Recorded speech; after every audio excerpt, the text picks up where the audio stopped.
Hi, welcome to Gloomy Recaps.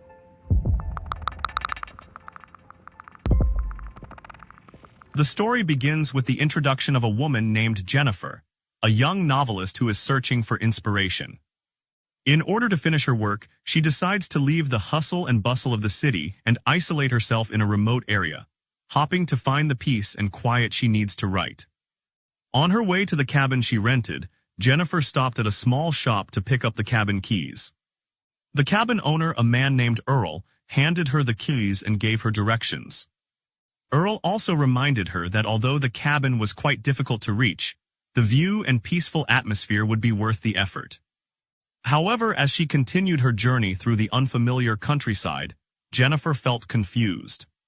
When her car started to run out of gas, she decided to stop at a gas station. There she met three men named Andy, Stanley, and Johnny. The three tried to get Jennifer's attention with flirtatious behavior, but Jennifer was not interested at all.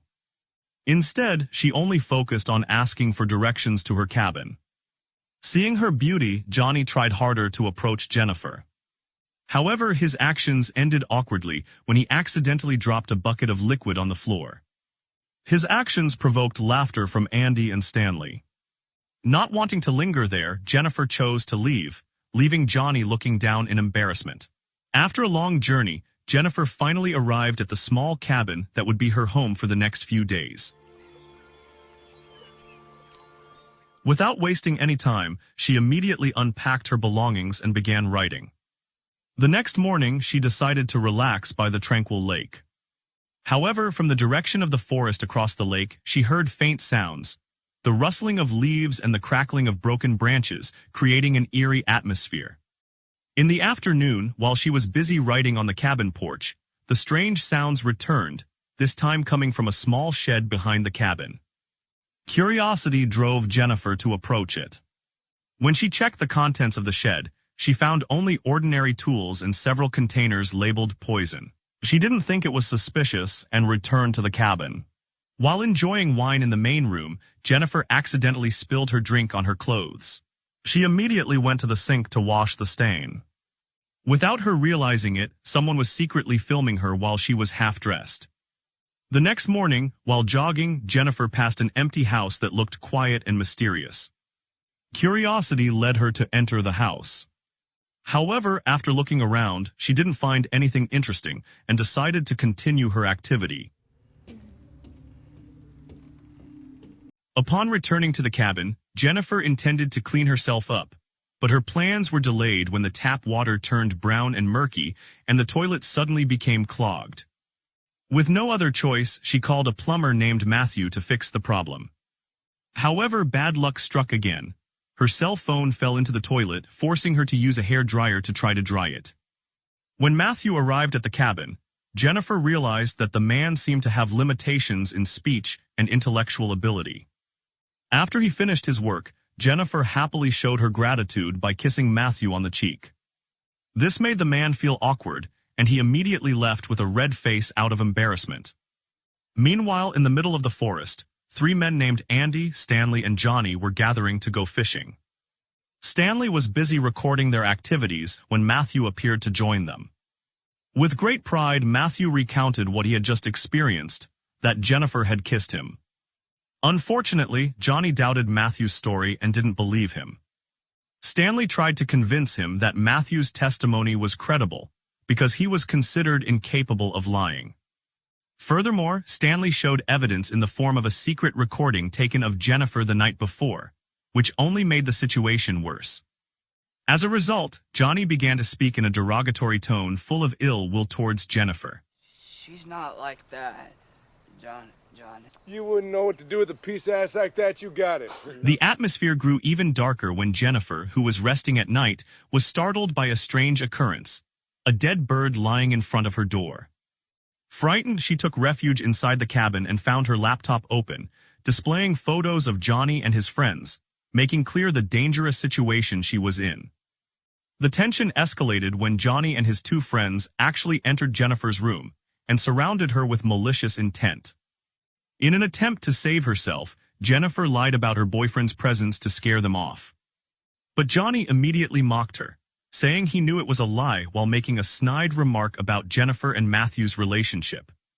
The situation spiraled out of control when they dragged Matthew inside, making him part of their cruel plan while emotionally intimidating Jennifer. The threats continued to escalate. Johnny forced Jennifer to drink alcohol as a form of obedience. Even though she did so reluctantly, it did not stop them. The violence escalated further. Physical threats and the use of weapons made the situation very frightening. Even so, in the midst of fear, Jennifer managed to fight back by using a spray in her bag as a weapon to escape. In a state of panic, she kept running until she finally met two strangers in the woods. One of them was the cabin owner, Earl, while the other introduced himself as a sheriff. Filled with fear, Jennifer recounted her experience to the two men. Yeah. All right, Earl. You head on back. However, when she returned to the cabin with the sheriff, they found it empty. The sheriff acted suspiciously, accusing Jennifer of being drunk and hallucinating, even treating her rudely on the pretext of searching for evidence. When the men's crimes were fully exposed, the situation became even darker. The four men returned. It turned out that the sheriff himself was in league with them, worsening Jennifer's already fragile state. Physical violence, sexual intimidation, and betrayal occurred repeatedly, culminating in brutal coercion against her.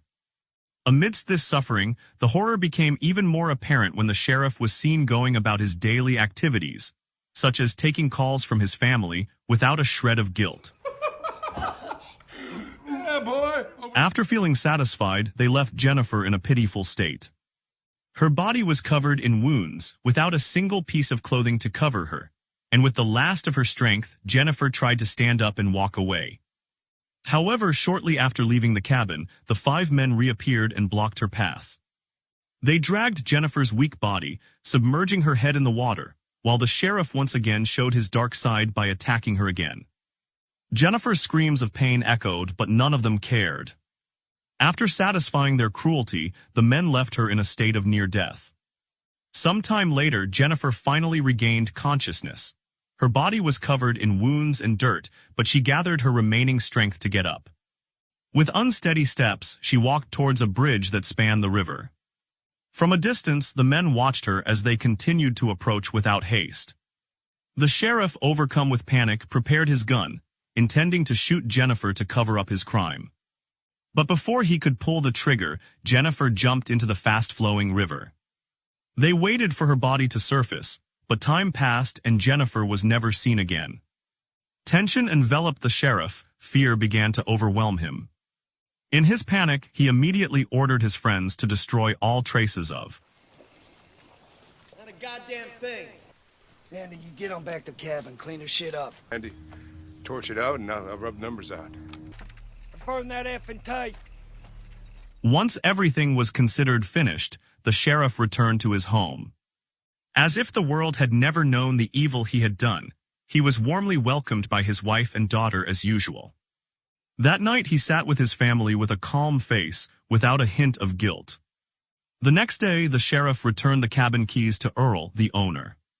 He lied, saying that Jennifer had left, even adding insults by describing her as a troubled drunk.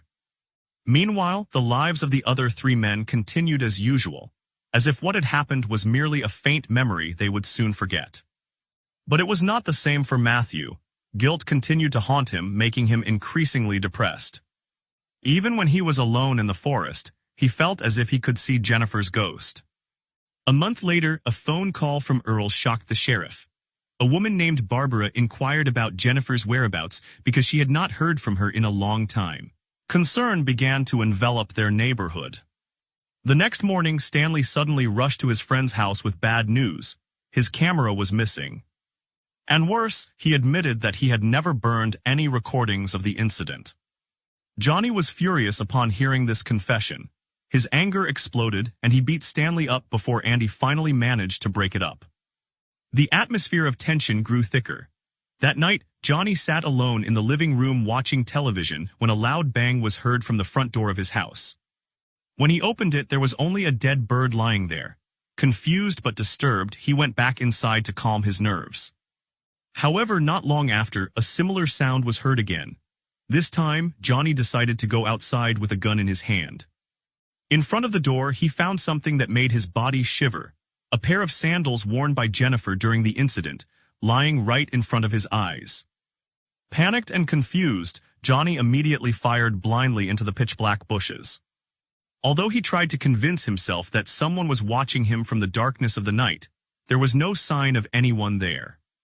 The sheriff returned home the next day and was immediately greeted by his wife, who told him about a package that had just arrived, a videotape. Instantly, his face turned pale because the tape belonged to Stanley and contained recordings of crimes the sheriff had committed with his friends. Without wasting any time, the sheriff rushed to Johnny's house to seek an explanation. Overflowing with anger, he accused Stanley of trying to play a trick on him. However, Johnny had a different view. He was convinced that Matthew was the mastermind behind it all, considering that the man had been missing for a long time.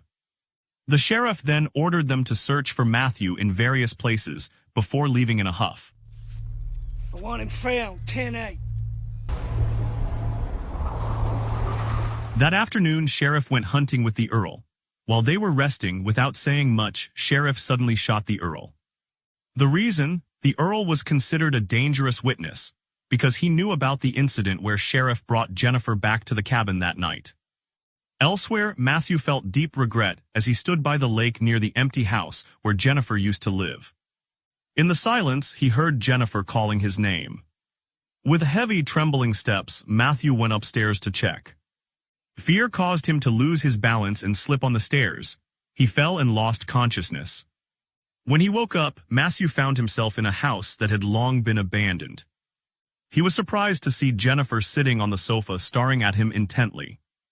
Jennifer called him over, saying that she knew how guilty Matthew had been all this time. Crying uncontrollably, Matthew apologized and swore that he had never intended to hurt Jennifer. Without hesitation, Jennifer took a rope, wrapped it around Matthew's neck, and dragged him until he lost consciousness again. I'm so sorry. I'm sorry. On the other hand, Stanley and Andy entered the forest to search for Matthew. A faint sound of music led them to an empty house, where Jennifer was found at the beginning of the story. The condition of the house now showed that someone was living there. Stanley decided to investigate on his own, but unexpectedly he came face to face with Jennifer. As he stepped further in, Stanley unknowingly fell into a bear trap, causing him to scream in pain. His screams attracted Andy's attention, who immediately ran towards the source of the sound to help him. But before he could, Jennifer appeared and hit Andy on the head, knocking him unconscious. Stanley woke up tied tightly to a tree stump. In front of a prepared camera, Jennifer forced Stanley to eat a dead rat. Without hesitation, she stuck a nail into Stanley's eyelids and tied them open. Jennifer continued her actions by smearing Stanley's face with the insides of a freshly cut fish. The fishy smell immediately attracted a flock of crows, which pecked at Stanley's face mercilessly. Stanley's desperate screams echoed until the ferocious birds finally tore out his eyes completely. Andy woke up tied to several boards placed on top of a bathtub. Water slowly filled the tub, causing fear to creep through his body. Soon after, Jennifer appeared with a cold expression. Without a word, immediately began to repeatedly submerge Andy's head into the water. Andy's fear intensified when Jennifer added acid to the tub, worsening his suffering. In the next terrifying step, Jennifer removed one of the support planks, forcing Andy to rely solely on his own strength to stay afloat. However, his strength did not last long. Eventually, he drowned repeatedly in the acid-laced water and his life was lost. Jennifer then proceeded to the gas station where Johnny worked. Without further ado, she attacked the man, then took him away. When Johnny finally came to, he found himself tied up and naked. Panic overwhelmed him when he saw Jennifer standing right in front of him. Jennifer spoke in a cold tone, issuing a terrifying warning before beginning to pull out Johnny's teeth one by one, causing him to scream in pain. Johnny could only scream and curse, but Jennifer showed no mercy. In a calm yet piercing voice, she said that Johnny had always boasted about his manhood, but after that day, it would be no more. Jennifer took a large pair of scissors and committed a heinous act, forcing Johnny to swallow pieces of his own body before he finally died on the spot.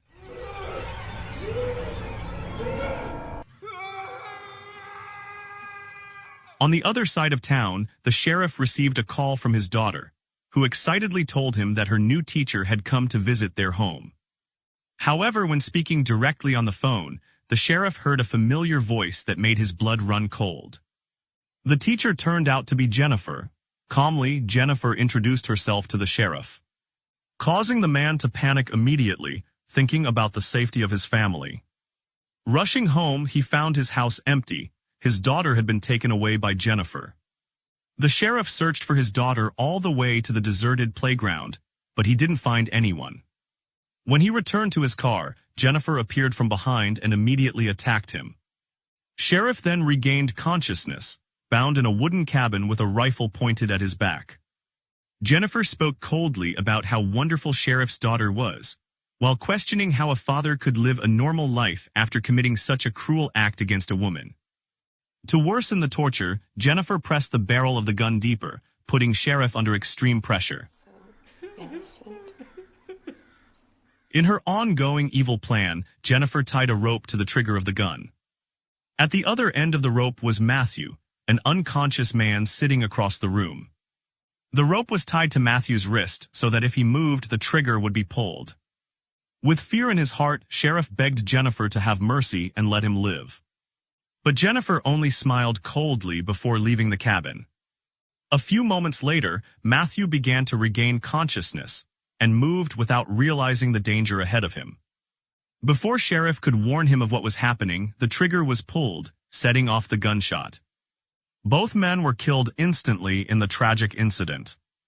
Jennifer was finally seen leaving the place with a deep sense of satisfaction. All the monsters that had once destroyed her life were now gone, vanquished in a brutal and vengeful manner. That's the plot of this film. I hope you enjoyed it and see you in the next video.